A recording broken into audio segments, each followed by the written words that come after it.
hormati diskusi yang akan membedah buku tentang Matahari, karya Kak Riami, berupa kumpulan puisi. Pemantik pertama, Bapak Santoso Mahargono, pustakawan muda pada Dinas Perpustakaan Umum dan Arsip Daerah Kota Malang. Dan pemantik yang kedua, Ibu Anis Hidayati, guru, penulis, jurnalis, editor yang berdomisili di Malang Timur. Dan tentu yang paling istimewa adalah pengarang buku puisi tentang Matahari, Kak Riami, yang sudah berkenan bukunya. Sambil menunggu teman-teman lain, teman-teman sekalian, saya mau menyapa dulu pemantik diskusi kita, pembicara, narasumber kita. Apakah sudah hadir di ruang Zoom kita? Pertama, Bapak Santoso. Assalamualaikum, selamat malam Pak Santoso. Apakah sudah bergabung di kelas kita? Nanti dibantu monitor juga Kak Riami dan tim kreatif ya. Apakah iya, ini barusan hubungi, katanya kok tidak bisa diklik ya Kak linknya. Oh, tidak bisa diklik? Iya. Bisa Kak, diberikan kembali tautan Zoom-nya ke tim kreatif, ke Magdalena, nanti dibantu juga tautan Zoom-nya ya. Dan yang kedua, mungkin kondisinya di sana, jaringan di sana sepertinya Kak Remi di tempat beliau. Ya, soalnya memang Malang deras sekali sejak sore. Iya benar. Di sini suhunya 21 derajat, dingin banget. Iya. Coba lagi aja nanti Kak. Ya, coba Kak Anis dulu aja saya hubungi.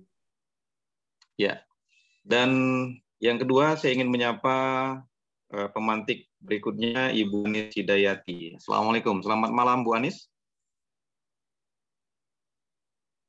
Apakah sudah bergabung Ibu Anis Hidayati? Halo, selamat malam. Ya, belum Kak Riami nanti. Belum kayaknya Kak. Ini saya. Mbak Anis mau pun dimulai. Loh, jam 8. Tapi jenengan pemateri kedua. Cuman ya harus masuk jam 8. Monggo pun. Pak San masih kesulitan ini masuk. Monggo jenengan masuk dulu pun. Dikenalkan dulu pematerinya. Ya, baik. Sepertinya Pak Santoso sudah bergabung di ruang Zoom kita. Saya mau menyapa Pak Santoso. Assalamualaikum, selamat malam. Pak Santoso.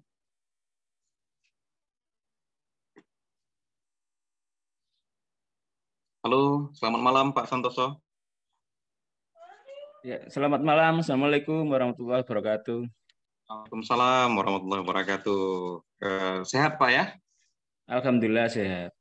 Baik, Bapak, terima kasih bergabung di ruang Zoom kelas menulis daring Elipsis. Nanti kalau berkenan mohon videonya diaktifkan, Bapak, sambil menunggu narasumber kedua, Ibu Anis Hidayati. Mudah-mudahan nanti bisa bergabung dengan lancar juga. Baik, teman-teman sekalian, seperti peraturan kelas sebelumnya bahwa kelas kita berlangsung lebih kurang 2 jam, dari pukul 20 sampai 22 waktu Indonesia bagian Barat, dan sepanjang kelas nanti diharapkan kepada teman-teman aktif, interaktif ya, dan kalau memungkinkan diharapkan untuk membuka videonya sehingga terlihat keseriusannya dalam belajar bersama. Di kelas menulis daring kita belajar bersama. Jadi silakan diaktifkan videonya. Jadi mikrofonnya kalau nanti pada sesi tanya jawab silakan diaktifkan. Mohon izin saya akan membacakan profil para narasumber. Ibu Anis sudah gabung, Kak? Oh, baik, Ibu Anis sudah bergabung ya. Assalamualaikum, selamat malam Ibu Anis. Assalamualaikum, selamat malam Ibu Anis. Mic-nya, Kak. Mikrofonnya. Iya, bisa dengar suara saya? Ya, oke, baik. Terdengar Ibu. Assalamualaikum, selamat malam. Selamat malam juga. Waalaikumsalam warahmatullahi wabarakatuh. Terima kasih Ibu Anis sudah bergabung di ruang kelas. menulis daring Elipsis. Baik, teman-teman, narasumber kita sudah lengkap ya. Dan mohon izin saya membacakan profil para narasumber. Yang pertama, Bapak Santoso Mahargono Epos. Beliau muda, Dinas Perpustakaan Umum dan Arsip Daerah Kota Malang, Jawa Timur. 4 Juni 1976. Ini berdomisili di Perum Bumi Mondoroko Raya, Blok GM 5, 106, RT 002, RW 015, Desa Watu Gede, Kecamatan Singosari, Kabupaten Malang. Kemudian sumber yang kedua, Ibu Anis Hidayati, dikenal di dunia kepenulisan dengan nama Anis Hidayati, guru dan kepala TPQ Ar-Rohim, Desa Ngeroto Pujon. Beliau juga dikenal sebagai penulis, editor, jurnalis, pemimpin redaksi jatim1news.com, dan redaktur meta1.com, penyiar di Raden TV. Lahir di Malang 26 Desember 1972. Beliau lulusan S1 PAI IAIN Sunan Ampel pada tahun 1995. Sebagai penulis, beberapa prestasi ditorehkan, ya ini banyak prestasinya ya. Kemudian juga jabatan organisasinya banyak. Beliau juga dikenal sebagai narasumber kepenulisan di banyak workshop seperti jurnalistik, menulis cerpen, membuat buku untuk guru, menulis dongeng, menulis cerita anak, storytelling, kimpaudi, dan lain-lain.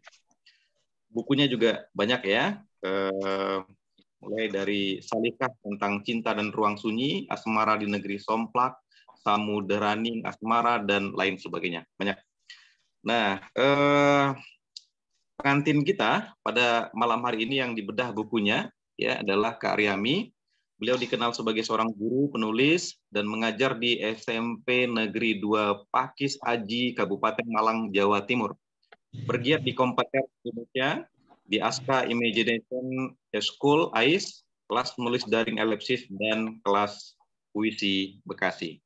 Baik, Bapak Ibu teman-teman sekalian, serta kelas menulis daring Elipsis, lebih kurang 10 menit ke depan, dua narasumber akan mengulas, menyigi, membedah buku ini ya dari sudut pandang masing-masing, dari pisau bedah masing-masing, dan kita lihat apa hasil bedahannya, dan nanti akan kita diskusikan bersama dalam sesi tanya jawab. Untuk kesempatan pertama saya berikan kepada Bapak Santoso Mahargono. Kepada Bapak Santoso dipersilakan. Ya, terima kasih pengarah acara ya. Terima kasih juga kepada Bu Riami, Bu Anis, sahabat-sahabat semua, termasuk peserta kepenulisan. Assalamualaikum warahmatullahi wabarakatuh. Waalaikumsalam. Selamat malam dan salam sejahtera. Sebenarnya di sini sudah seminggu yang lalu Bu Riami itu mengirimkan file kepada saya tentang buku puisi ini. Memang jujur saya akui Bu Riami baru kemarin setelah diingatkan besok ya Pak ya gitu, saya sedikit membaca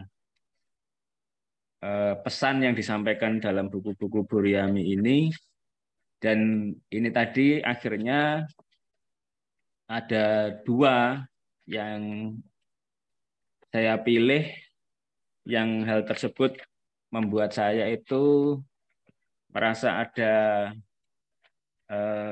sesuatu yang berubah di puisi Bu Riami.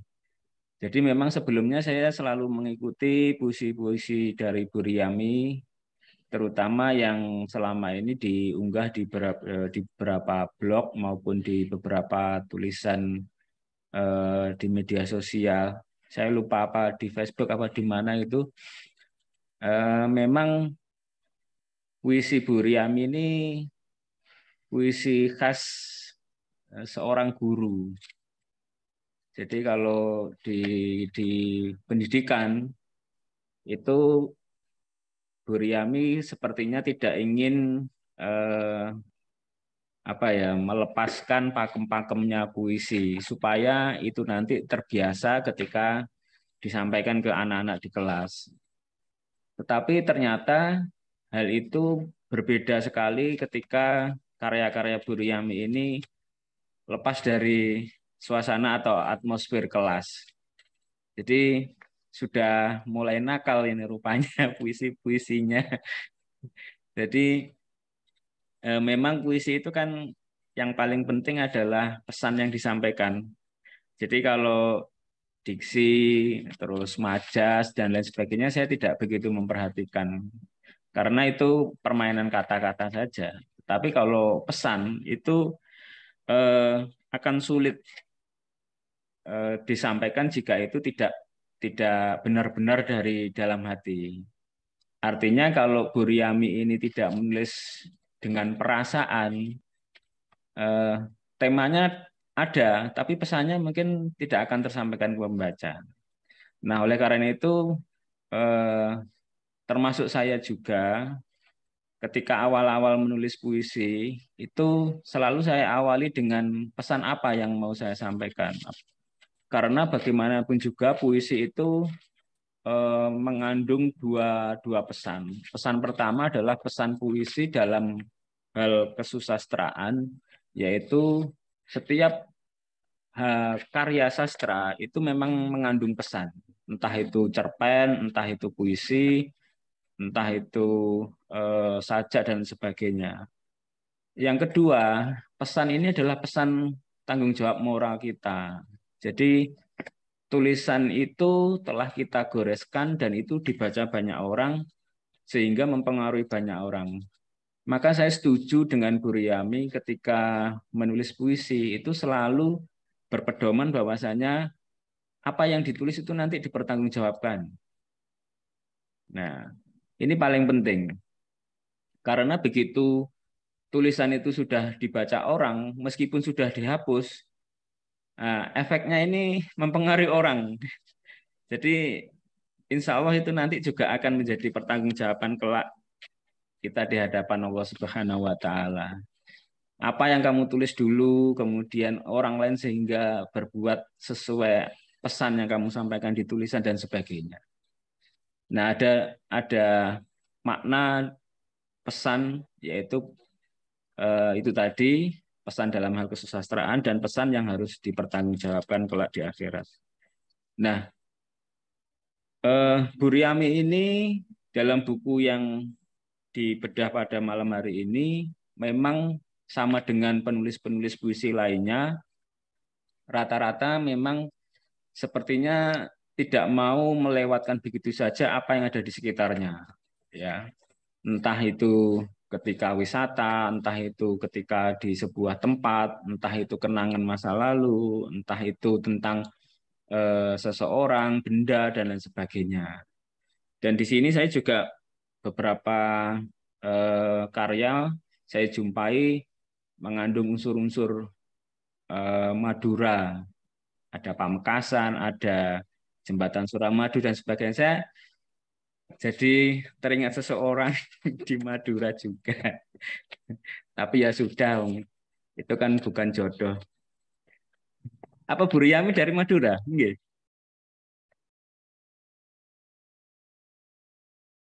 Mic-nya tidak nyala, Bu. Mikrofonnya Kak Riami. Kak Riami, mikrofonnya. Di-unmute dulu, Kak. Iya. Kakek mertua saya Sumenep. Oh gitu. Nggih. Kalau Sumenep masih halus-halus ya, Bu ya. Karena keturunan kerajaan. Katanya sih begitu. Iya. Ya, tetapi paling tidak di sini beberapa hal mengenai Madura, termasuk juga ada sastrawan muda di Madura, mungkin masih SMA atau saya lupa namanya. Tapi ini gara-gara anak itu, hampir semua sastrawan pada membuka mata lebar-lebar. Lah, ada apa ini dengan Madura? Tiba-tiba saja kok banyak bertebaran sastrawan-sastrawan di sana dan masih muda-muda juga gitu. Nah, tetapi kembali lagi di karyanya Bu Riami ada dua hal yang menyentuh perasaan saya karena memang puisi itu kan ending akhirnya itu menggedor perasaan.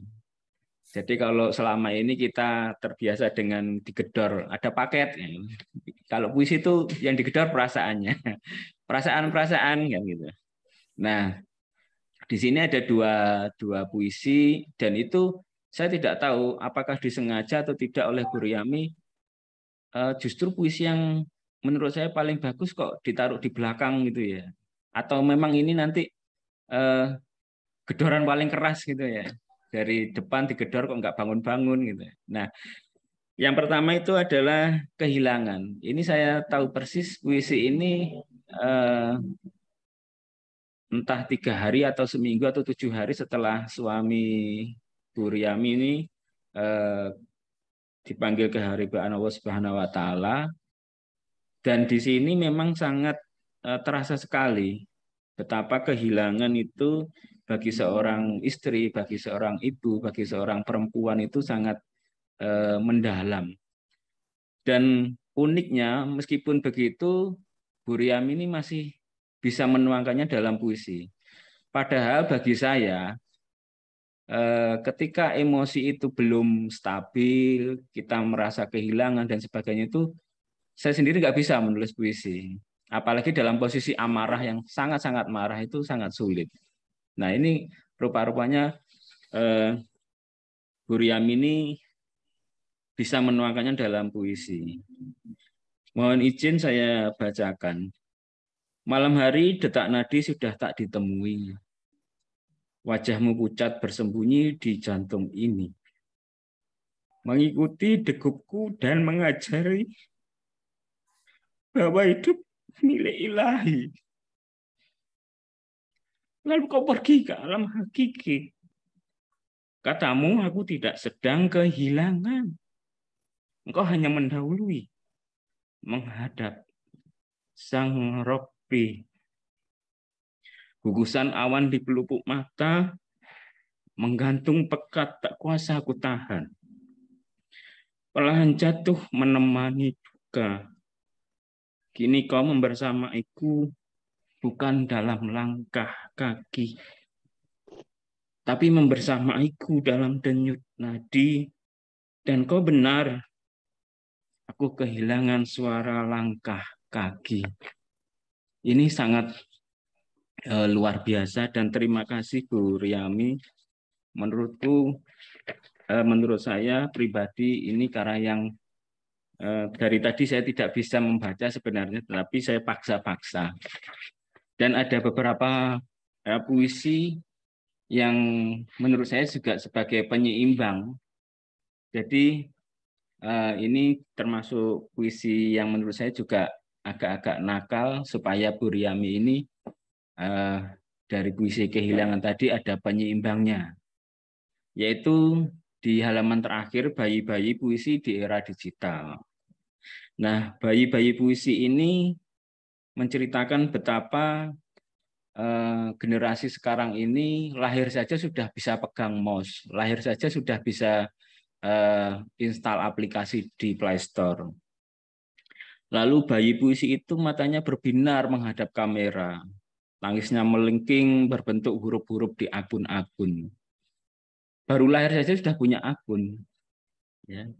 Kemudian mereka tumbuh bersama tipisnya laptop. Juga makin besar ruang handphone yang kian antik. Nama-nama bayi puisi itu bahkan dari berbagai bahasa. Ada yang dari bahasa Indonesia, daerah, dan asing. Kemudian anak puisi itu merangkak memainkan apa saja. Memainkan gaya bahasa, rima, filsafat. Kadang menirukan sujud orang tuanya. Nah, kini puisi itu menjadi remaja, meliuk dalam ayunan sastra yang terkoneksi internet, lalu menyelipkan pesan cinta, pesan nasihat, pesan kehidupan, dan sebagainya. Mengeja zaman, Tapi ternyata semakin dewasa, bayi-bayi puisi itu sekedar menjadi kurir pesan di dunia maya. Nah, ini puisi menggelitik, puisi kekinian, sekaligus puisi nakal yang bisa mengimbangi puisi-puisi yang menyentuh perasaan dari Bu Riyami, termasuk yang paling mendalam, yaitu yang tadi puisi kehilangan. Nah, dari beberapa puisi lainnya yang saya baca, itu juga ada puisi-puisi yang unik, ya. Taruhlah atau sebutlah di situ ada karya yang berjudul Meong. Ya, pasti kalau Meong semua orang tahu bahwasanya itu adalah kucing piaraan, dan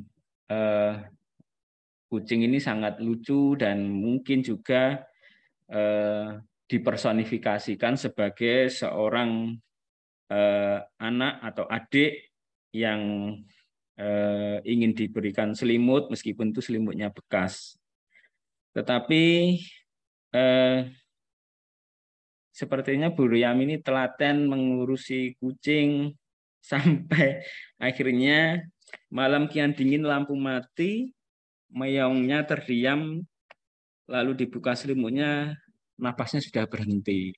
Nah, ini suatu kondisi di sekitar kita sebenarnya, tidak sulit. Makanya ketika nanti peserta Zoom ini menulis sebuah puisi itu sebenarnya cukup memperhatikan fenomena-fenomena di sekitar kita. Jadi cukup mudah sebenarnya untuk mengawali. Hanya saja yang perlu diingat dalam sebuah puisi itu kita tidak perlu mengulang penjelasan. Misalkan ini ya, debur pantai membiru. Nah, kemudian diulangi lagi, birunya bak permata, permata yang bla bla bla bla, diulang. Nah, itu jangan. Jadi mengalir saja. Setelah pantai itu, pantainya membiru, nah di situ nampak apa? Apakah nampak lengan-lengan karang yang kokoh atau bagaimana? Yang itu lebih bisa menjelaskan suasana di sana dan itu pesannya akan sampai daripada kita menjelaskan berulang-ulang satu objek, gitu ya.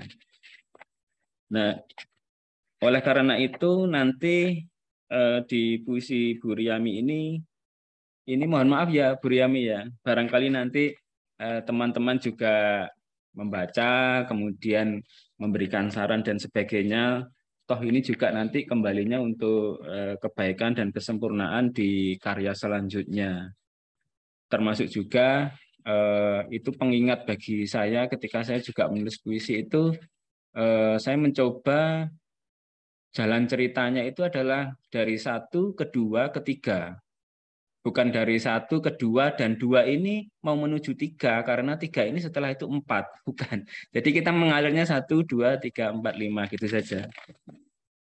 Dan itu sudah saya buktikan, saya coba, pada akhirnya nanti kita akan ketemu ending atau pesan yang tidak bisa kita duga.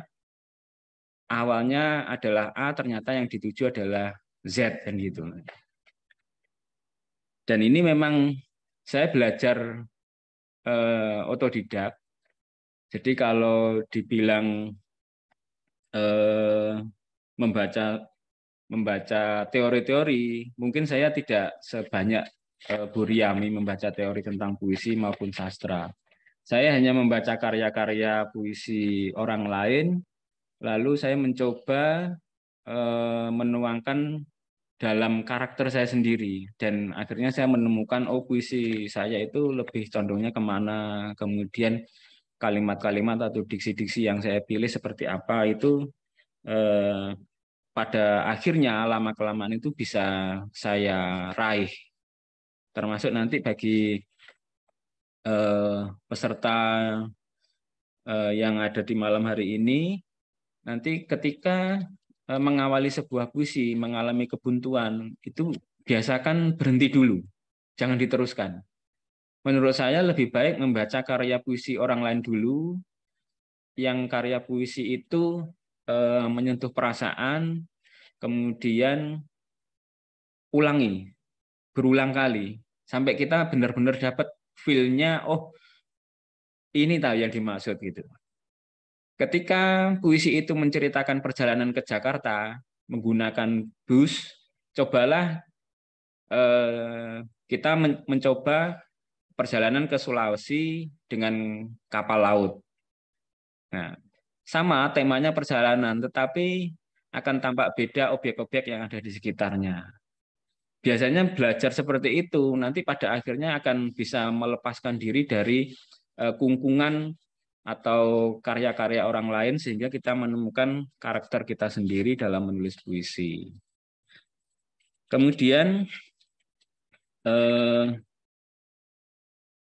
personifikasi. Nah, ini ada karya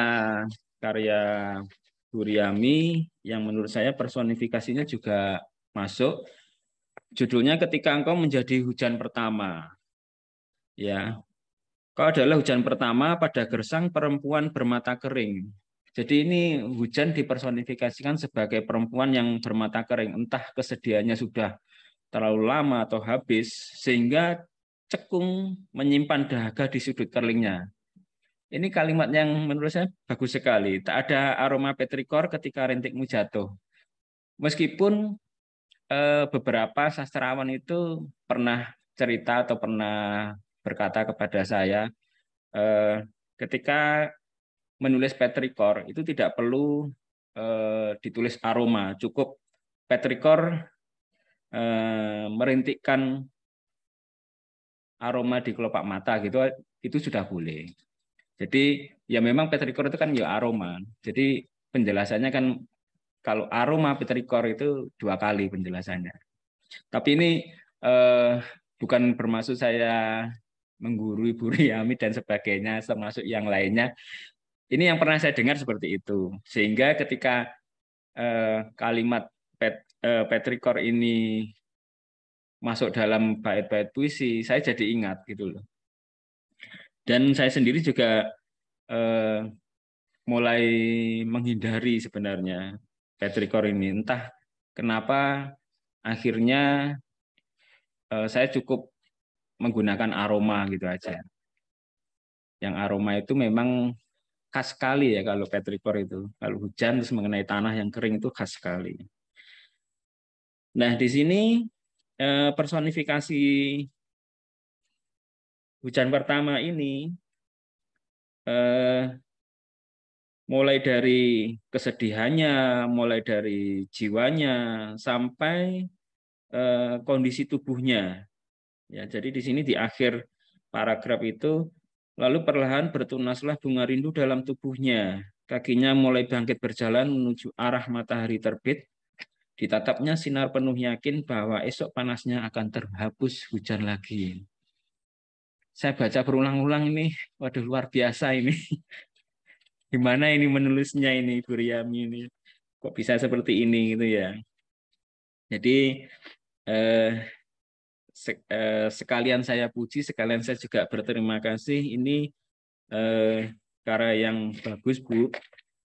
Jadi yang selama ini persepsi saya, oh Buryami guru bahasa Indonesia ya pantas gitu ya. Tapi ketika ini keluar dari ruang kelas, kayaknya seperti bebas gitu ya. Buryami begitu merdeka gitu menulis puisi. Lalu ada juga tentang sekitar kita yang mungkin selama ini kita abaikan, sehingga Buryami ini bisa menulis detail sekali, yaitu tentang karya Rumah Punden. Nah, Rumah Punden ini biasanya berkaitan dengan kehidupan senja, kehidupan kakek, nenek, kehidupan orang tua kita yang sebentar lagi mungkin sudah meninggalkan kita, dan sehingga ada warisan rumah punden. Biasanya rumah punden itu yang khas itu adalah dapur dan ruang tengah tempat berkumpul keluarga.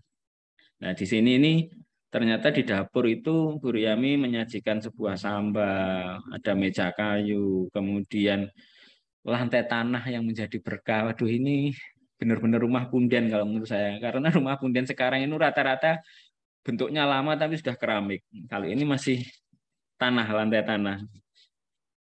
Dan di rumah punden inilah bersama doa ayah bunda. Nah, ini yang menjadi titik atau inti sebuah rumah punden. Di sana itu masih tersimpan doa ayah bunda sehingga anak-anak dari ayah bunda itu sukses, masih bisa melihat rumah punden. Dan ini juga dilukiskan genting kaca. Ini kan detail. Memang dulu rumah-rumah zaman dulu itu kan biasanya kelihatan ininya, usuk reng bandarnya itu kan kelihatan.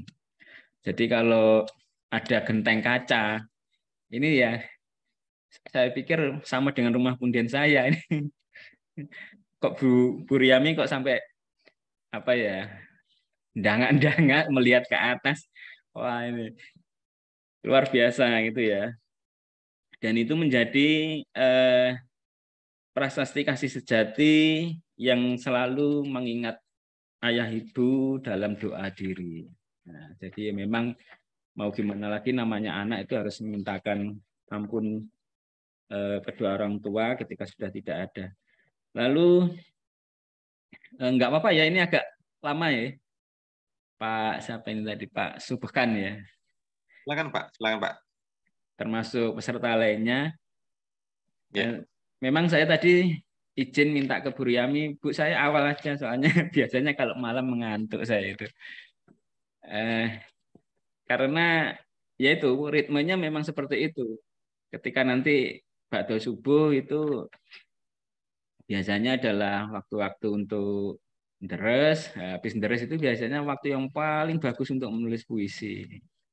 Jadi menjelang apa itu syuruk, menjelang duha itu sebenarnya kalau saya pribadi itu waktu-waktu yang enak untuk menulis puisi.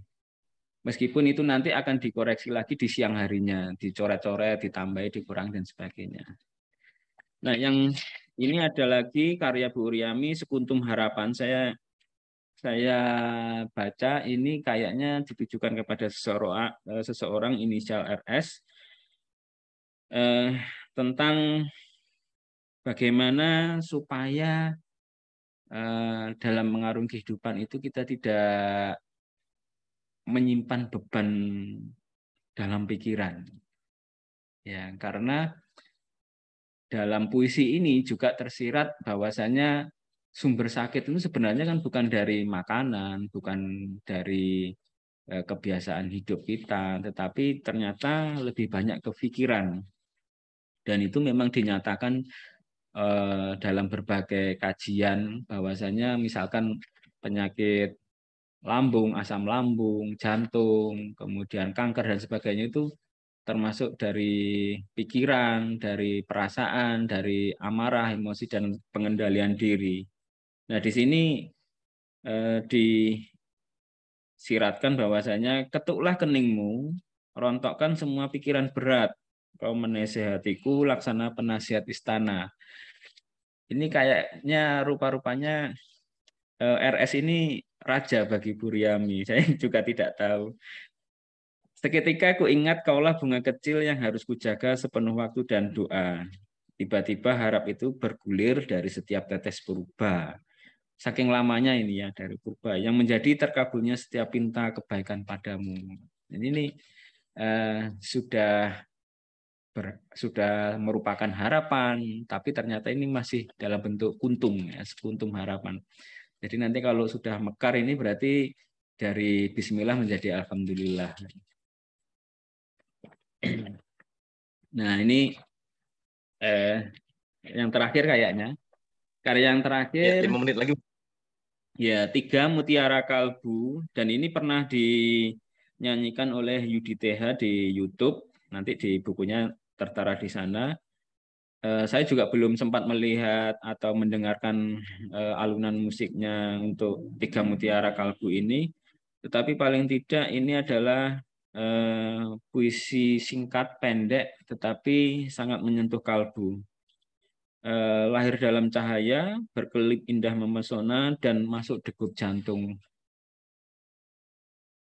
Nah, saya rasakan dulu, ya memang menyentuh sekali.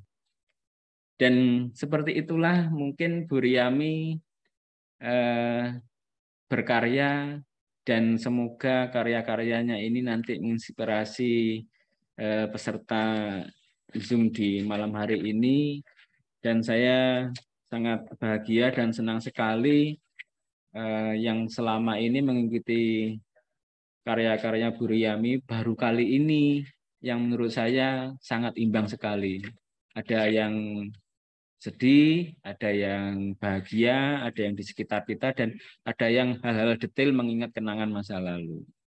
Nah, itu Pak Subhan dan Bu Riami, mohon maaf kalau ada yang salah tutur kata. Terima kasih. Wassalamualaikum warahmatullahi wabarakatuh.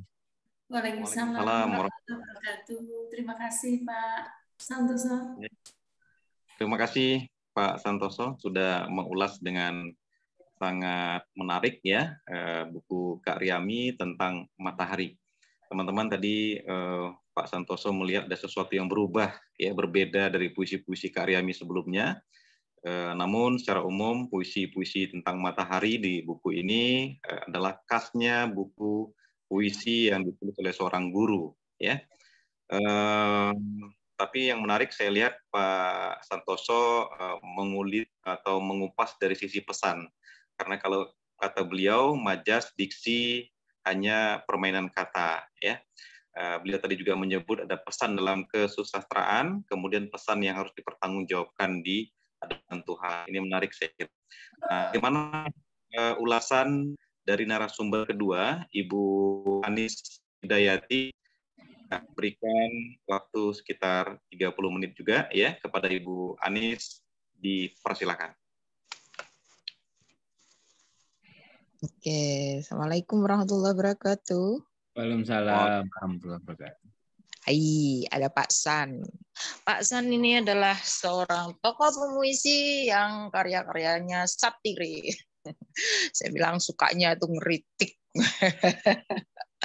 Kalau baca karya-karyanya Pak San itu saya jadi terbengong-bengong. Bisa ya dia itu ngomongin jalanan, ngomongin bapak tua, ngomongin anak-anak kecil di jalanan. Jadi puisi indah banget. Dan kalau beliau ini menyampaikan pesan, ya nyampe lah bahwa kita terketuk. Akhirnya kita jadi seorang pemerhati lingkungan kalau kena Pak San.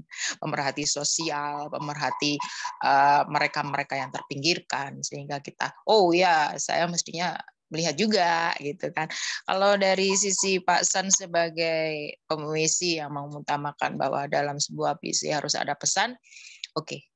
Saya bisa mengerti karena Pak San sendiri adalah pelaku puisi dengan penuh pesan.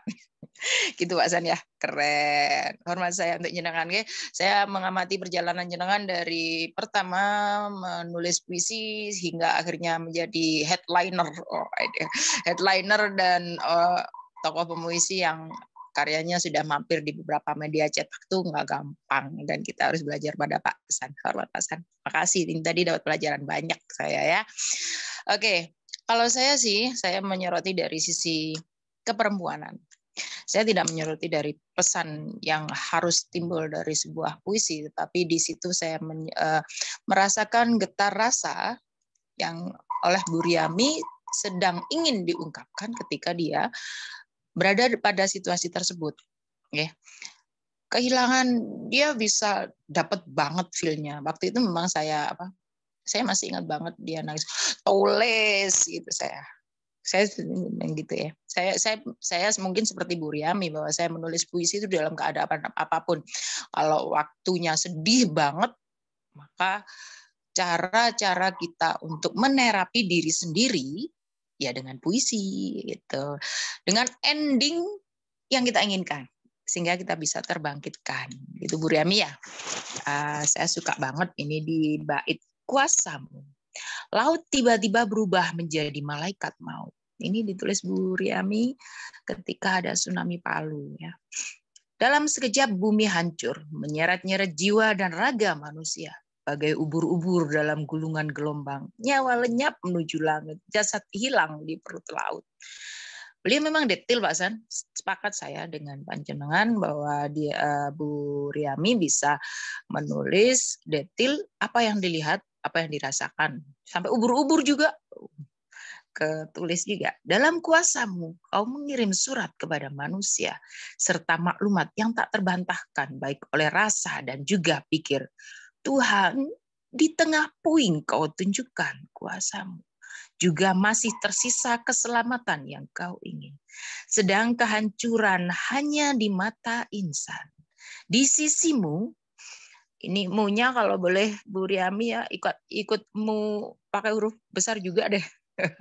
Di sisi mu-nya ini boleh dilihat Pak San, halaman 15 ya. Sisi mu-nya ini pakai huruf kecil sehingga ini kalau kena Pak San ini saya dikritik.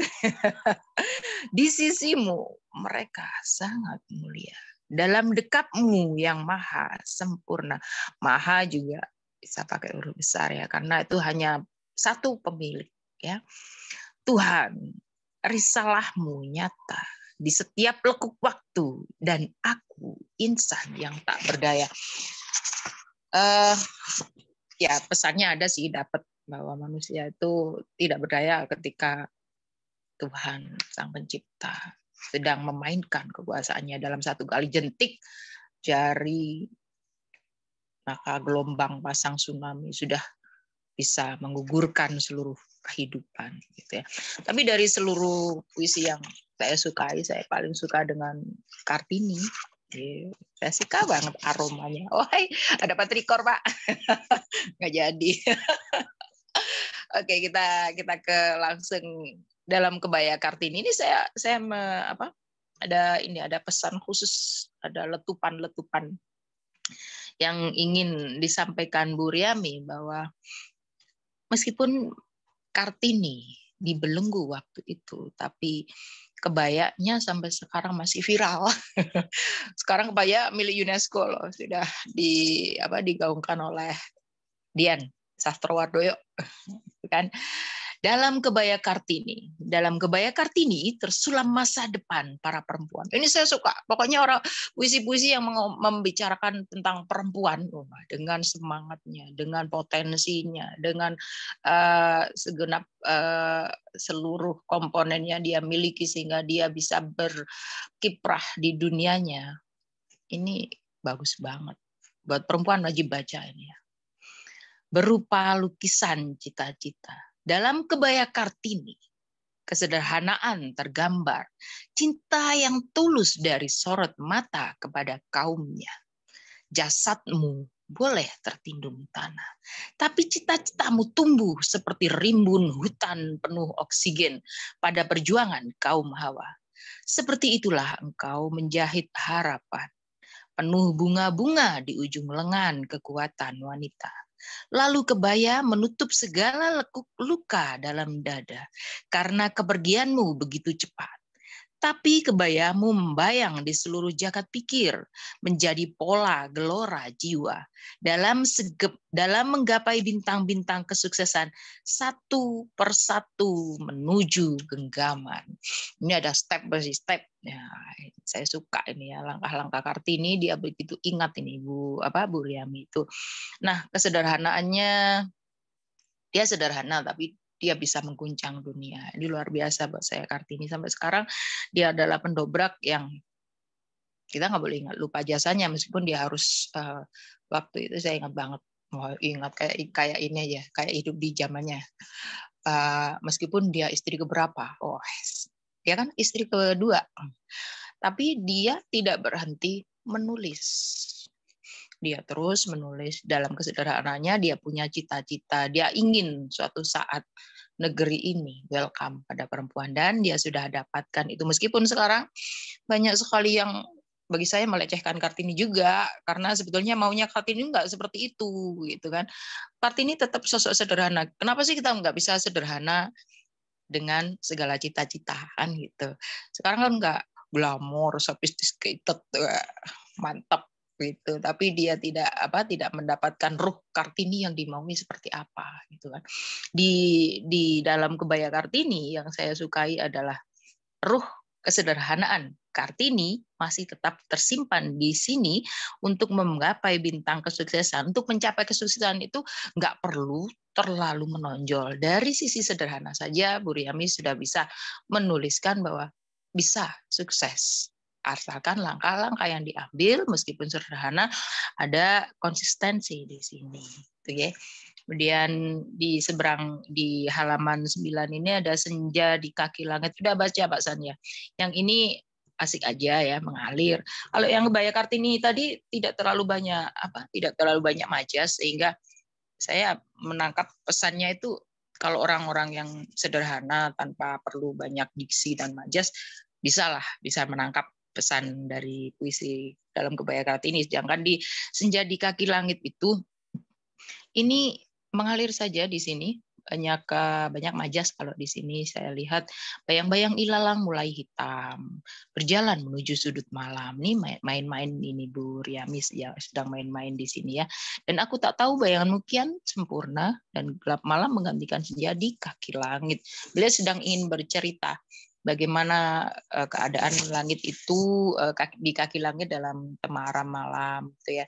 Jadi boleh dong berpuisi tanpa harus majas, boleh dengan diksi sederhana, boleh dengan menggunakan gaya bahasa yang beda-beda, yang terus-terusan bermajas juga boleh, sah-sah saja kan, asalkan kita bisa menikmati. Bagi saya seperti itu. Di Taman Melati ini ya, saya suka ini, meskipun sederhana juga kita dapat alunannya di sini. Andai lahan jiwa masih ada, ingin kutanam melati. Di sejuk waktu agar aku bisa melihat putih membahana kalbu. Harum rasa menguar di segala ruang jiwa. Aku tak perlu lagi menangis melihat putihku. Aku merasa tentram akan kurence dalam bait-bait sunyi. Seperti bunga kasih yang tak kunjung hilang dari anganku. Ini asik kan, mengalun ini. Iramanya dapat. Kita seperti sedang mendengarkan lagu yang ini di puncak gunung Cemara gitu kan, asik ini, asik banget itu kalau dilakukan asik itu Bu Riami, karena nada-nadanya tidak ada sedih-sedih banget, nada-nadanya mengalun, ada sedikit riang gitu ya. Kemudian saya tadi itu baca yang yang tadi ada wedang jahe itu loh Bu Riami, asik banget mantra wedang jahe. Udah baca Pak San? Mantra wedang jahe. Kelihatan banget loh Bu Riami rajin bikin jamu. Dan dari sini dia ketika pembuat puisi sambil membuat wedang jahe, dia dapetin ini. Seruah jahe merah, semoga menambah gairah, hilangkan amarah. Dia sambil mengaduk jahe itu emosinya ditumpahkan dalam beberapa kali adukan. Untung gelasnya nggak pecah. Tapi dia sambil riang. Gitu ya. Dia bikin wedang jahe sambil mau menghilangkan rasa kesalnya, tapi dia dengan riang sehingga dia bisa sekarang saya nggak lagi perlu marah-marah gitu. Segelas air putih panas diseduh dalam gelas, semoga lepas segala culas. Ini lagi gemes orangnya ini, segala culas, kelihatan banget nih. Beliau lagi gemes sama siapa saya juga nggak tahu ini. Pasti ada tokoh yang lagi digemesin ya.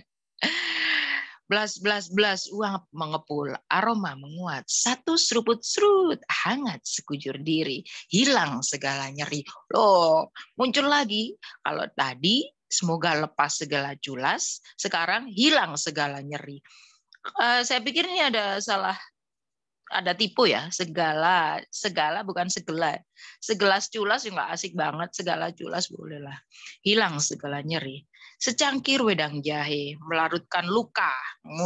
Ketemu lagi Mbak San, melarutkan luka. Ada 3 ini yang sudah saya temukan dari bukan 3 ya, malah ada ini.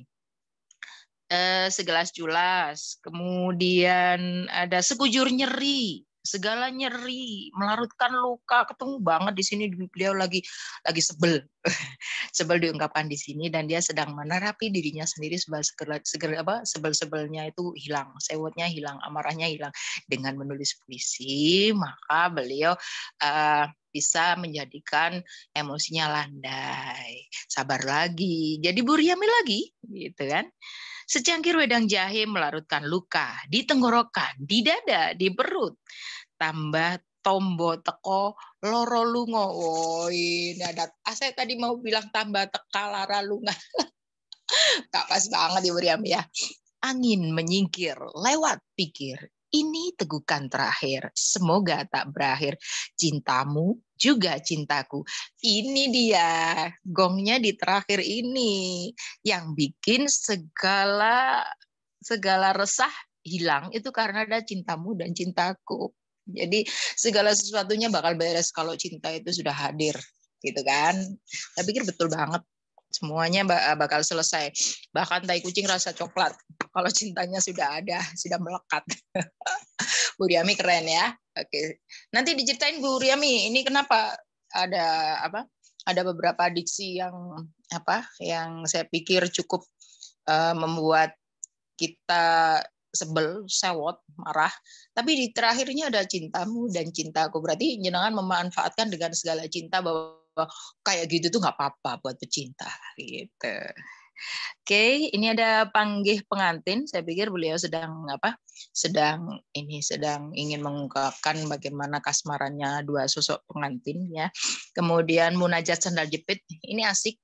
Munajat sandal jepit ini kisahnya sandal jepit itu ada di masjid kalau saya pikir ya. Di sini sudah dijelaskan bahwa sepasang sandal jepit bermunajat di halaman masjid. Ia berdoa tanpa ingin menjadi ini itu. Ia sadar takdirnya adalah menjadi pelindung kaki. Nah, pesannya sudah di situ.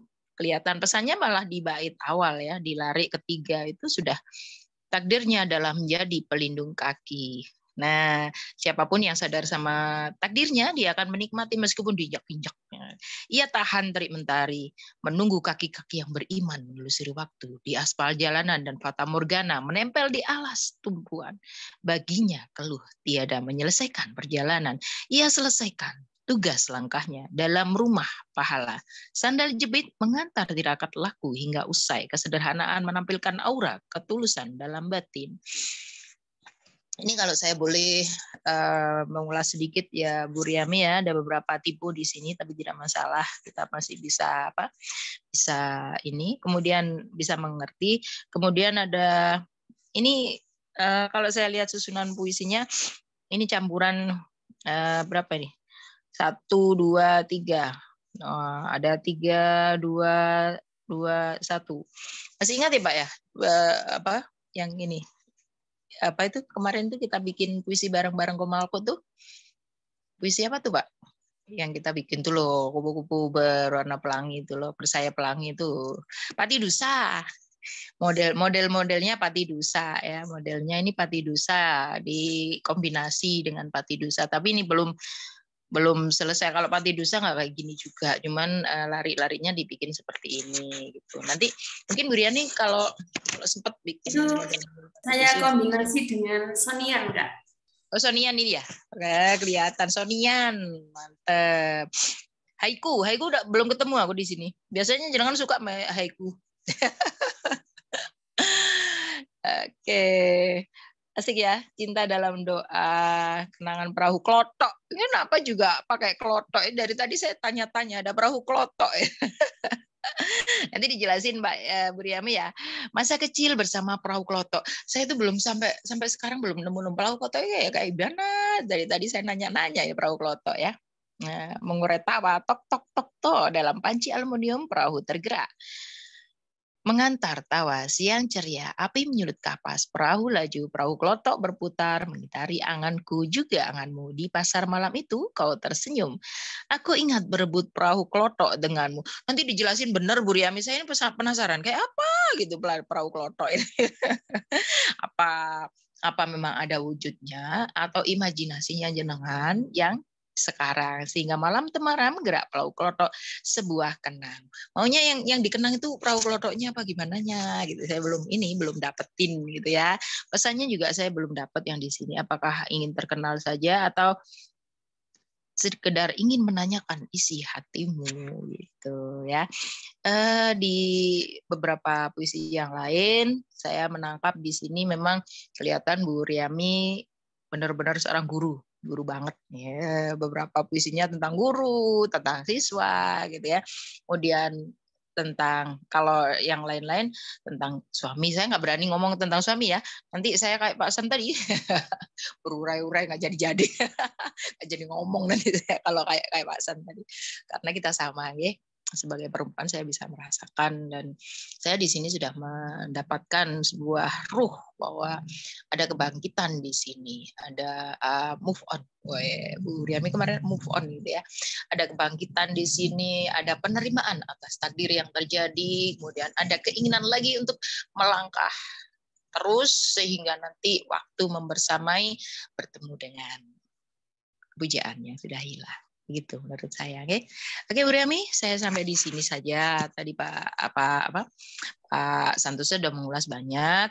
Saya juga kepingin mendengarkan Mas Burhan. Jadi waktu saya jangan banyak-banyak. Saya pingin banget, soalnya Mas Burhan tadi kemarin tuh saya waktu saya pasang flyer status itu ada dari beberapa teman di beberapa pulau Lampung, terutama daratan Andalas. Mereka bilang, Bun, aku kenal sama Subhan. Masa? Aku kenal di mana? Aku kenal dia yang tak kenal aku. Oh ini, emang kenapa? Oh dia keren banget Bun, penyair tuh. Oke, besok aku ketemu. Dan sekarang saya juga kepingin mendengarkan ulasan dari Mas Subhan. Gitu Bu Riami. Boleh kan? Dari saya sampai sini. Assalamualaikum warahmatullahi wabarakatuh. Waalaikumsalam warahmatullahi wabarakatuh. Terima kasih Bu Anis, luar biasa ya ulasannya teman-teman. Kalau tadi Pak Santoso mengulas dari sisi pesan dari puisi-puisi di buku kumpulan puisi tentang Matahari Karyami, Bu Anis melihat dari sisi keperempuanan, ini luar biasa ya. Beliau merasakan bagaimana puisi-puisi yang ditulis oleh Karyami ini punya ruh, ada kebangkitan di situ ya, penerimaan pada takdir yang terjadi. Dan Kak Aryani baru-baru ini juga mengalami kehilangan ya, kehilangan tadi sudah diceritakan oleh Pak Santoso, sang suami telah mendahului beliau. Kita ucapkan doa ya, Al-Fatihah ya.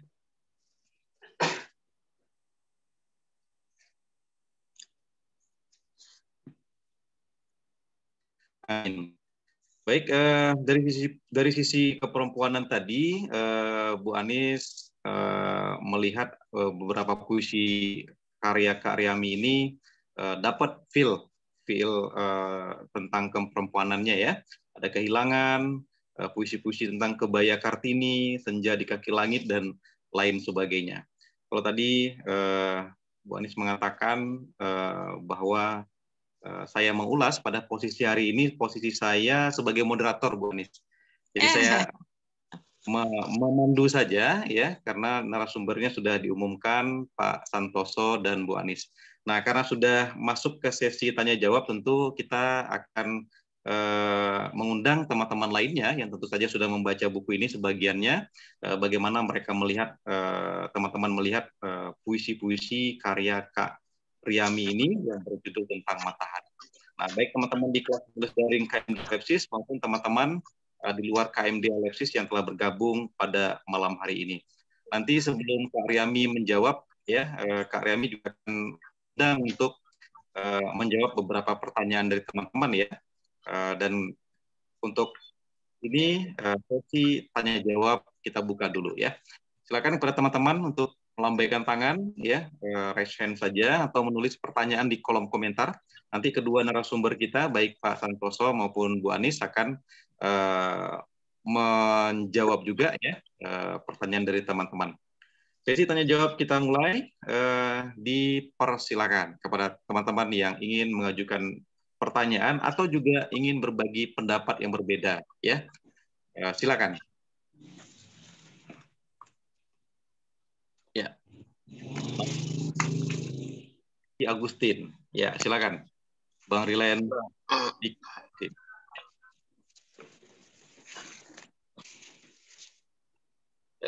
Baik, Assalamualaikum warahmatullahi wabarakatuh. Waalaikumsalam. Pertama, saya ucapkan terima kasih kepada moderator.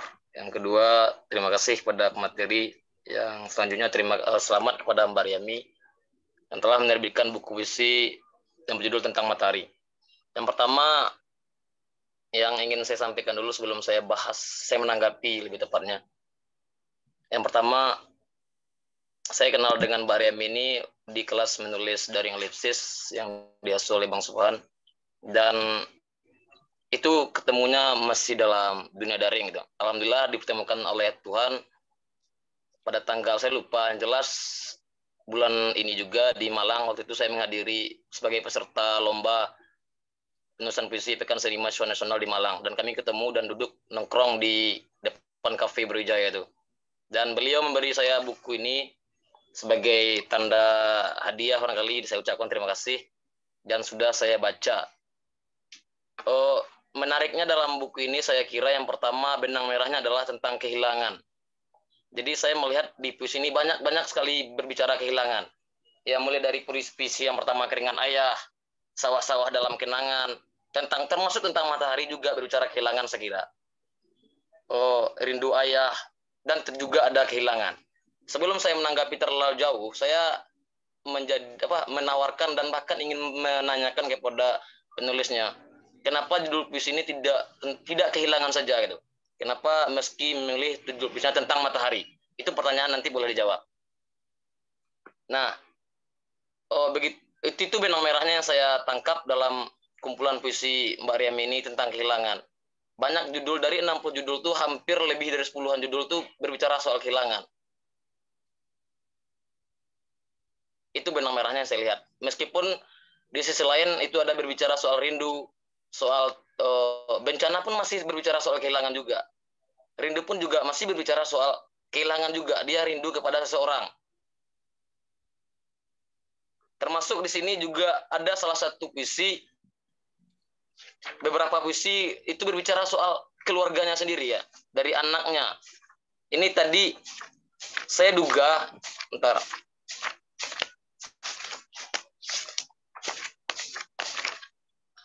mana ya, saya lupa. Saya duga ini puisi Sekuntum Mahrab ini buat ketiga anaknya, ketiga putrinya, karena ini ada tanda buat RS. Jadi beliau, ya, saya sebenarnya membaca puisi di sini sedih karena ada beberapa persinggungannya dengan yang saya alami gitu. Jadi di situ keunggulan puisi ini. Cuma sangat disayangkan ada beberapa puisi itu masih tipu, sudah dikritik oleh Mbak materi tadi. Terus juga ada diksi atau kata-kata yang menurut saya mubazir gitu. Jadi kedepannya barangkali puisi ini bisa lagi untuk cetakan berikutnya ya, bisa lagi dipertimbangkan di beberapa puisi, baik itu tipe dan beberapa puisi yang menurut saya ya, contohnya dalam puisi, saya sudah membaca,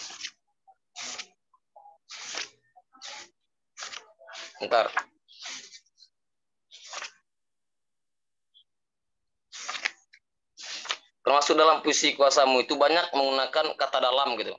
Jadi terlalu mubazir. Selanjutnya di beberapa puisi Mbak Riam ini saya tidak tahu ya, ada kecenderungan menggunakan kata hubung, atau ada kecenderungan menggunakan kata dalam dan kata lalu gitu. Ada kecenderungan seperti itu. Kenapa tidak langsung saja gitu? Jadi saya cuma menyampaikan itu. Selamat sekali lagi untuk Mbak Riami.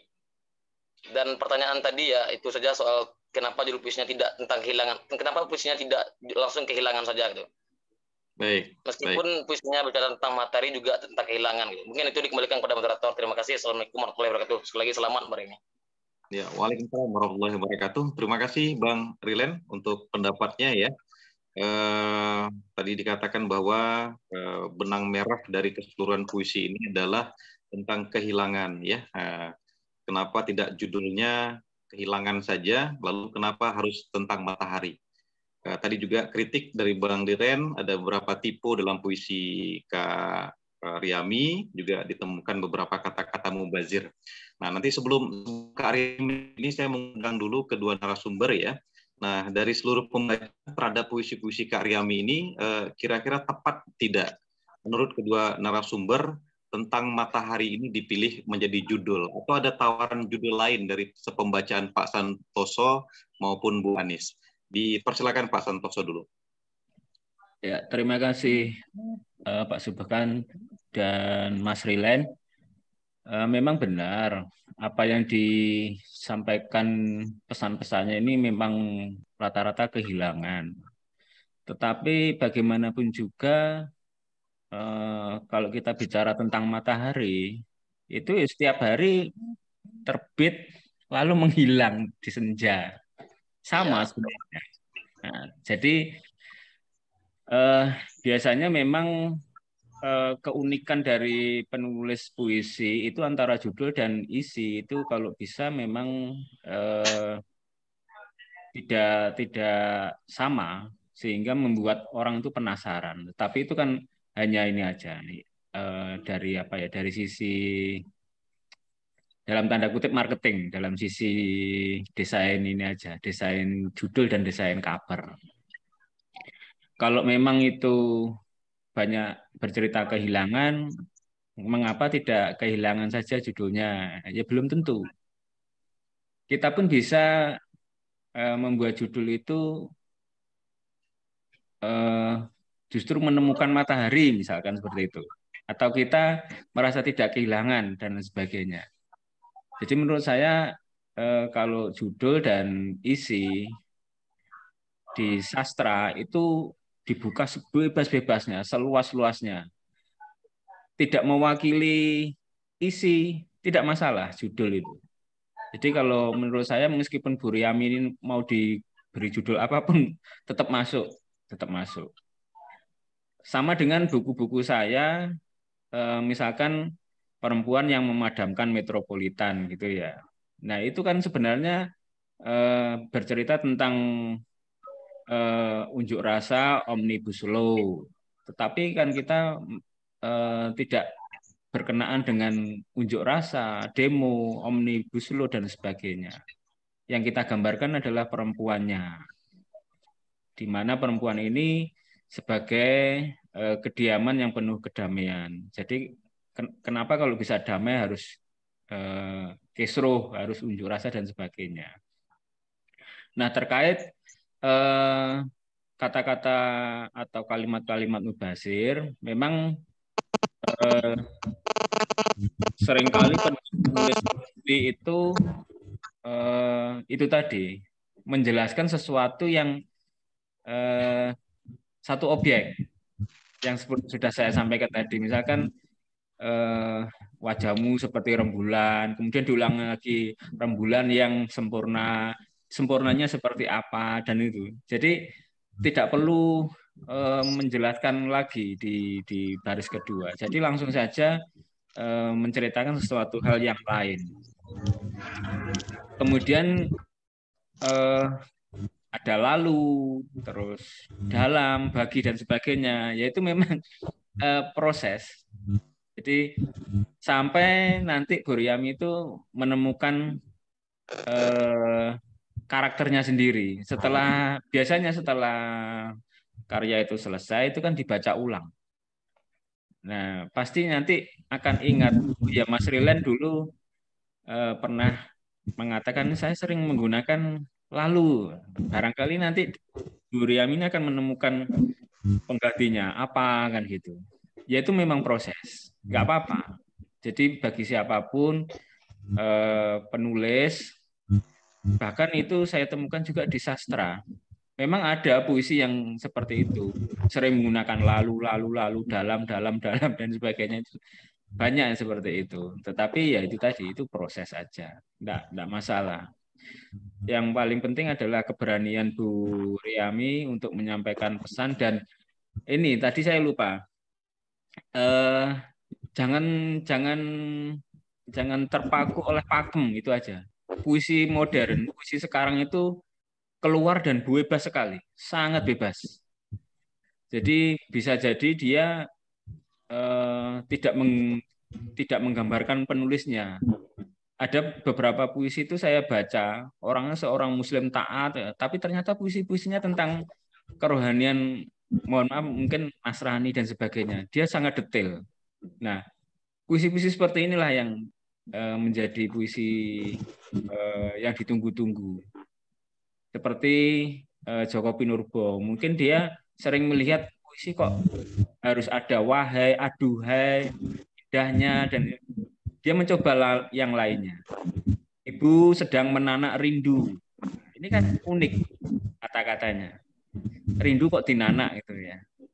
Kalau sudah punel, nasinya apa siap disajikan dan sebagainya. Nah inilah.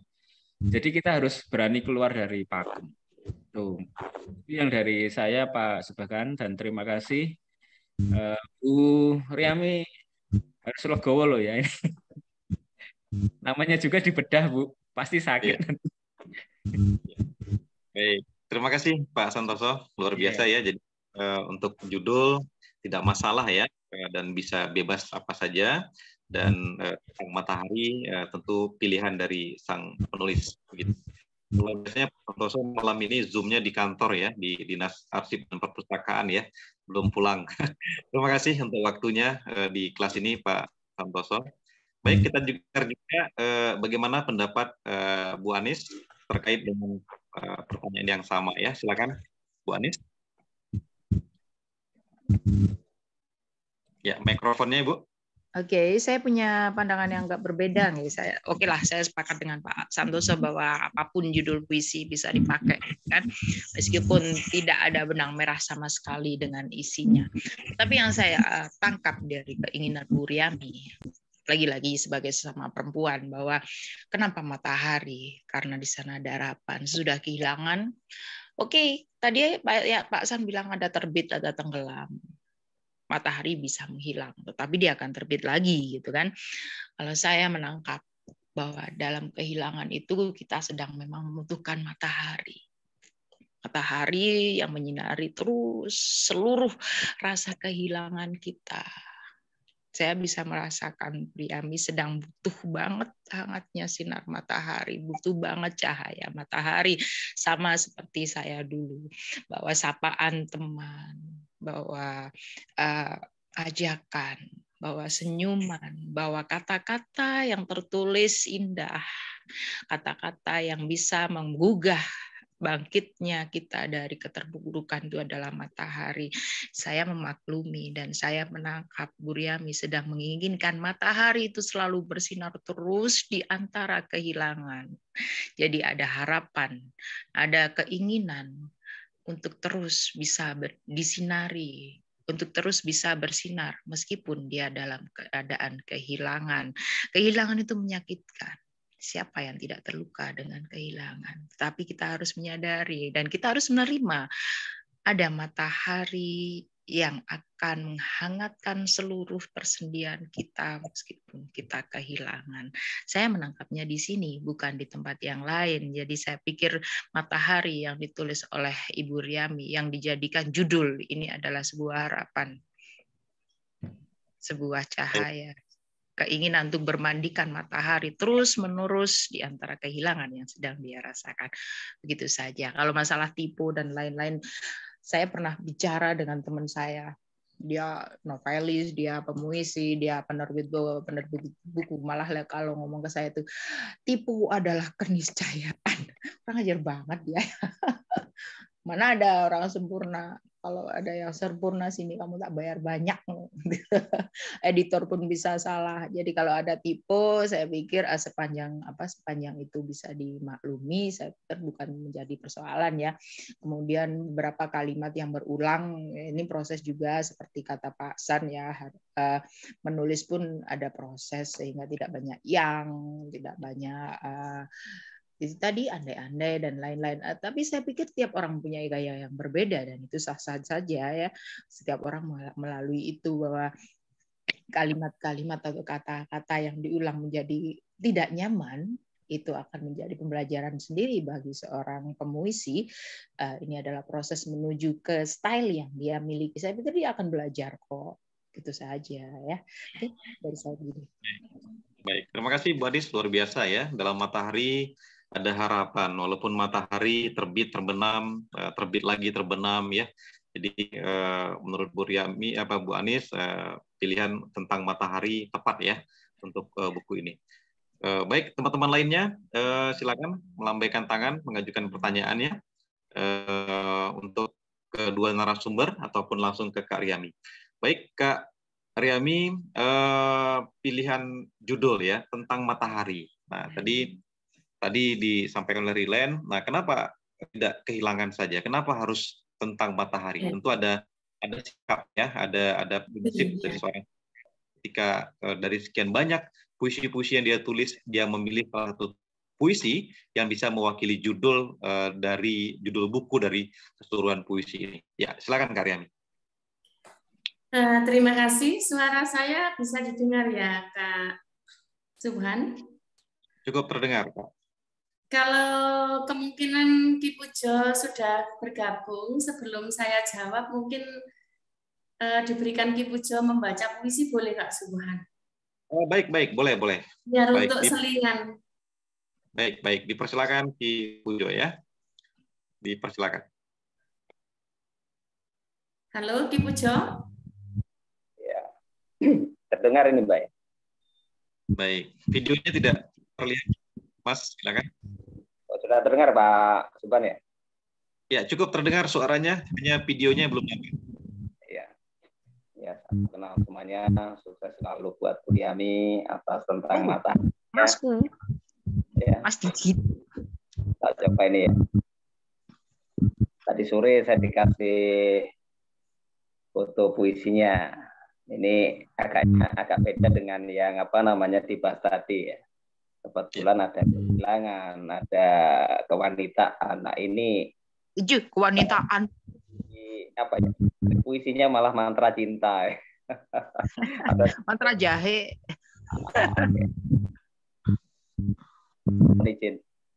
Mantra cinta coretan dari Ami. Di dalam pokok emas, bunga 7 warna, 7 rupa dan rupa menunggu senja. Menguartir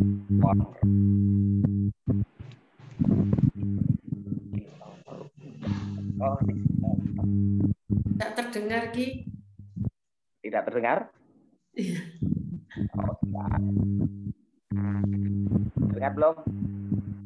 Sudah. Ya. Oke, tak ulangi ya. Maaf. Mantra cinta coretan Bunda Ria.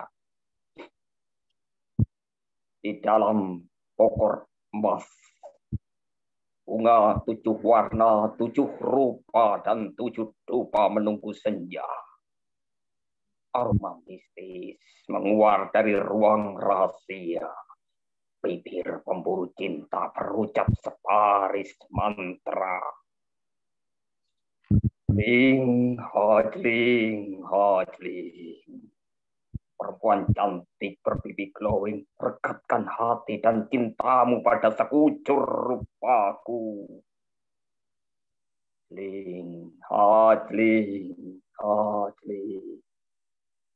Kepada wanita pencari cinta yang lahir di bulan 5, ku kalung rindu pada kerling matamu, tak berpaling kau dari celah bilik jantung paling dalam milikku. Malam kian pekat, takdir pikat melompat menerjang jendela kamar seorang perempuan. Seraut wajah berkelebat dalam netra yang berbinar. Resah kalbu memburu dan menderu berkali. Uluh perindu menusuk hulu jantung dan hati yang membisu. Bergetar mahkota sekudung mawar, durinya patah diterjang peluh. Lelaki berbaju hitam itu tak pernah hatam, mencari mantra di setiap pergantian hari, melihat perempuan terjatuh dalam teluh adalah kebahagiaan. Tawanan merajuk rindu di malam buta, membiarkan siksa rindu menusuk nurani. Ia lupa Perjanjian dengan Dewi Asmara hanya 2 purnama. Setelah itu, ia merana sepanjang hari diserang teluhnya sendiri. Bukit Nuris 2021.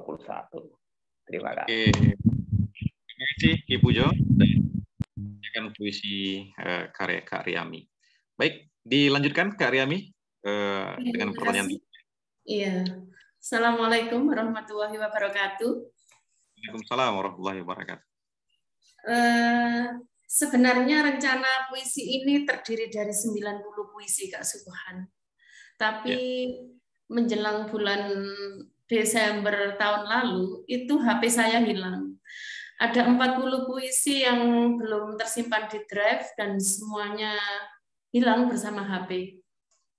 Jadi ketika saya ditawari Bang Nana Sastrawan, ayo wis terbitkan saja daripada hilang gitu. Akhirnya saya kumpulkan. Dan insya Allah memang saya kalau mau menulis itu meskipun kecil-kecilan saya riset. Jadi kalau saya mau mengambil tentang matahari, itu saya juga meskipun lewat YouTube, juga lewat kehidupan sehari-hari ya, bahwa pada kenyataannya nanti insya Allah matahari itu ada sampai akhir zaman. Dan matahari itu sebenarnya tidak pernah berhenti bersinar ya, jadi berputar terus mengelilingi dunia. Kalau di sini pagi, mungkin di Amerika tidak. Kalau di sini malam, mungkin di Belanda atau di mana itu akan berbeda waktu, itu saja. Yang pertama. Jadi sebenarnya mengenai matahari ini saya bebaskan juga untuk pembaca ya, mau memaknai apa itu kan pembaca sah-sah saja juga boleh. Ketika saya mengajak anak-anak saya di sekolah itu ikut melakukan tentang matahari itu, mereka juga mengatakan bahwa matahari, ada yang mengatakan ya matahari yang setiap hari bersinar dari ufuk timur menuju ufuk barat, dari timur menuju ufuk barat. Ada juga yang mengatakan bahwa matahari itu ayahnya, ibunya, bahkan ada yang mengatakan matahari itu pacar saya, Bu. Ada yang agak nakal itu seperti itu. Namun demikian, dari dasar lubuk dan niat saya, matahari di sini sebenarnya adalah iman.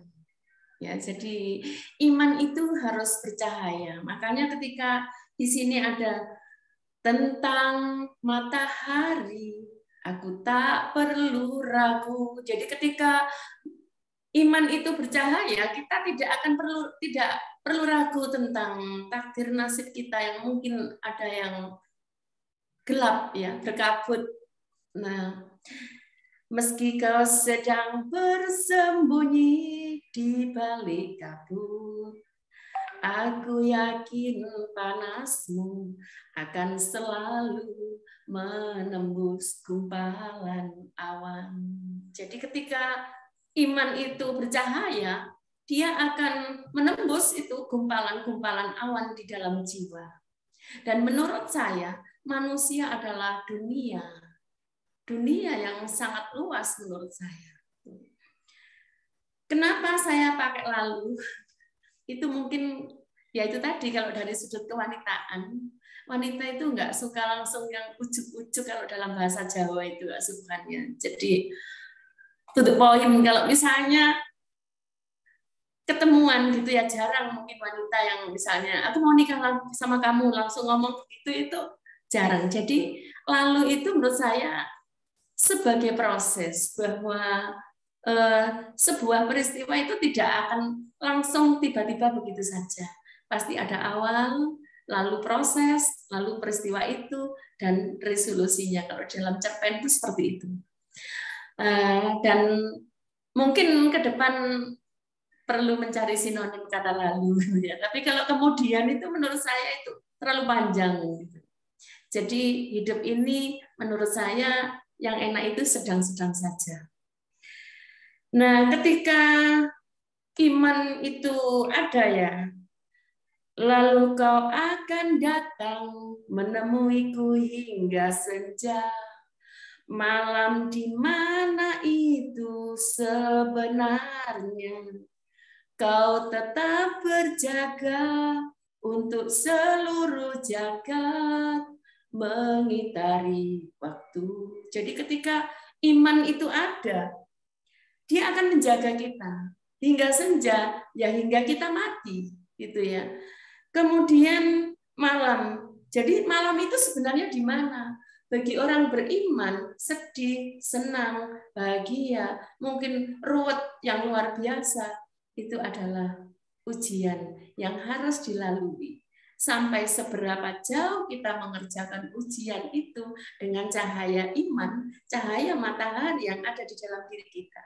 Itu pemikiran saya. Kemudian besok pagi kau kembali membawakan aku kehangatan pada kulitku yang mulai menggigil.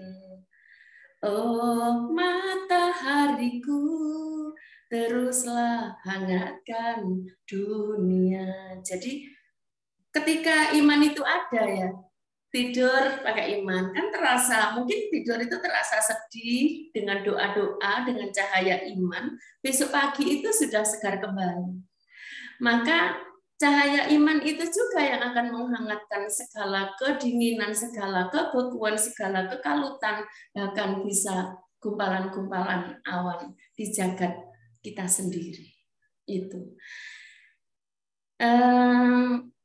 Selain itu, iman itu juga bisa dikatakan kesetiaan ya. Jadi ketika manusia itu menjalin hubungan satu sama lain, baik itu sahabat, apalagi sebagai kekasih yang mungkin kekasih hati, itu jadi ketika tentang matahari. Jadi ketika dia itu mau menuju ke kita, aku tak perlu ragu. Jadi ketika orang itu beriman, lalu misalnya menikah atau apa, itu tak perlu ragu. Jadi kuncinya tentang matahari itu adalah keimanan. Dari isi seluruhnya itu, baik itu sedih, susah, kehilangan, bahagia. Kalau misalnya di sini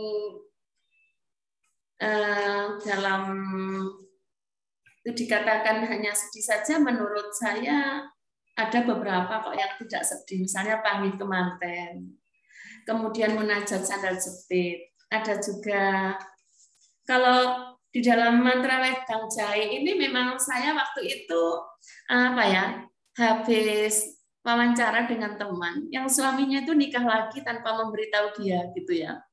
Jadi ada dialog di antara kami, ketika wanita itu marah itu kan tetap harus menyuguhkan minuman, tetapi dia tetap akan berdoa gitu. Jadi sebenarnya mantra wedang jahe itu sendiri adalah bagaimana wanita itu menempatkan ketika sedang diuji gitu.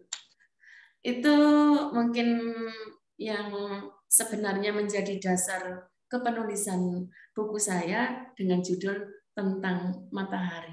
Jadi kalau misalnya saya membuat judul matahari itu saja kan sepertinya tidak ada sub-subnya gitu. Jadi kalau misalnya tentang matahari. Nah, matahari itu ada apa saja? Ada fungsi, ada cahayanya, mungkin ada filosofinya, ada juga manfaatnya untuk kehidupan. Itu. Ya. Sementara itu, Kak. Ya, baik. Terima kasih, Kak Aryami. Luar biasa ya. Jadi Kak Aryami ini bukan saja pintar nulis, baca puisi, tapi juga pintar nyanyi ya. Jadi ketika puisi dialih wahanakan menjadi lagu ya, seperti puisi-puisinya Pak Taufik Ismail itu akan memberikan kekuatan tersendiri gitu. Atau bahkan nanti bisa saja dari puisi ke cerpen, puisi ke novel, puisi ke film dan lain sebagainya, puisi ke lukisan. Jadi alih wahana itu penting dalam karya sastra ya. Nah, soal pilihan judul tadi menarik saya kira ya. Walaupun siapa saja bisa memberikan tafsir atas pilihan kata pada puisi-puisi penyair, tapi tadi Kak Aryami sudah menggarisbawahi matahari yang dimaksud adalah matahari iman ya, matahari iman.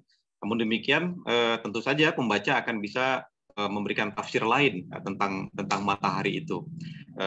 Tadi sudah disebutkan siswa Kak Aryami ya, ada yang menafsirkan bahwa matahari itu ayah, matahari itu pacarnya, matahari itu siapa saja. Jadi ketika puisi bisa ditafsirkan ke banyak penafsiran, saya kira disitulah letak keberhasilan seorang penyairnya, begitu. Baik teman-teman, kita sudah berada di penghujung kelas ya.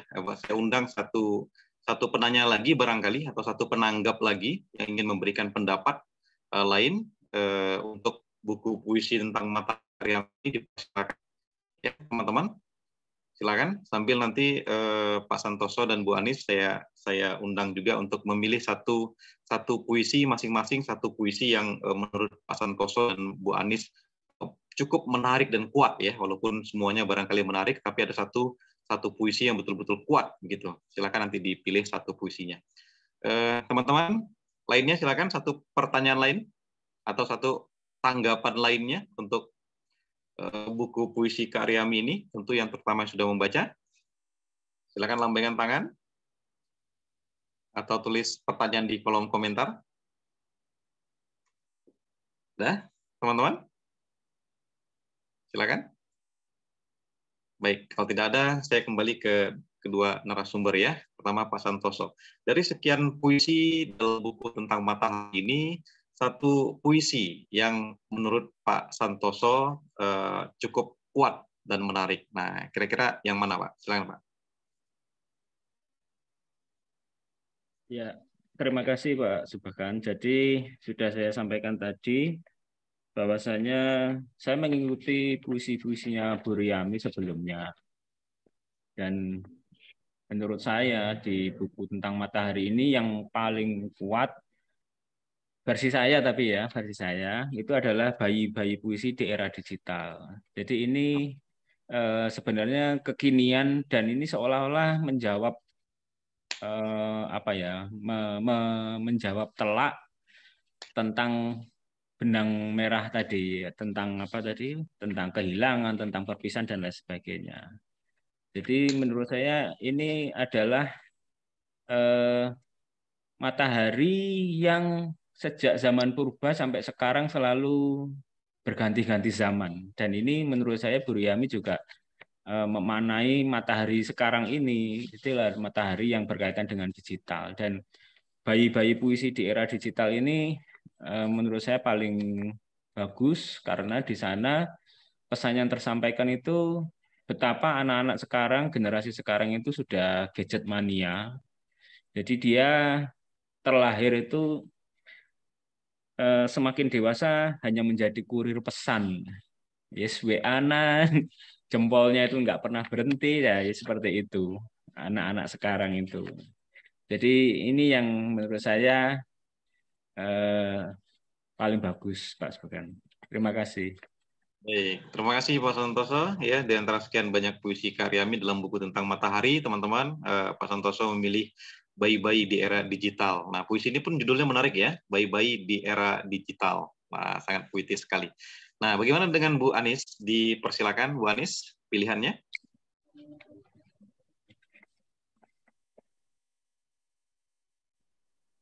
Ya, mikrofonnya Bu Anis.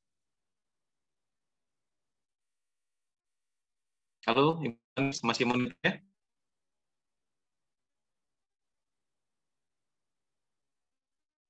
Halo, Ibu Anis. Sepertinya ke belakang atau kemana ya, mikrofonnya masih off dan videonya masih off. Baik teman-teman. Sambil nunggu putranya sakit Kak, Bu Anis itu. Ya, mudah-mudahan. Semoga sehat-sehat.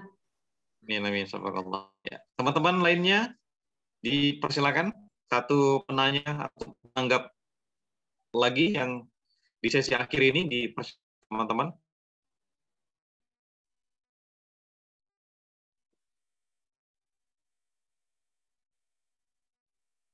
Ya, dipersilakan. Masih ada?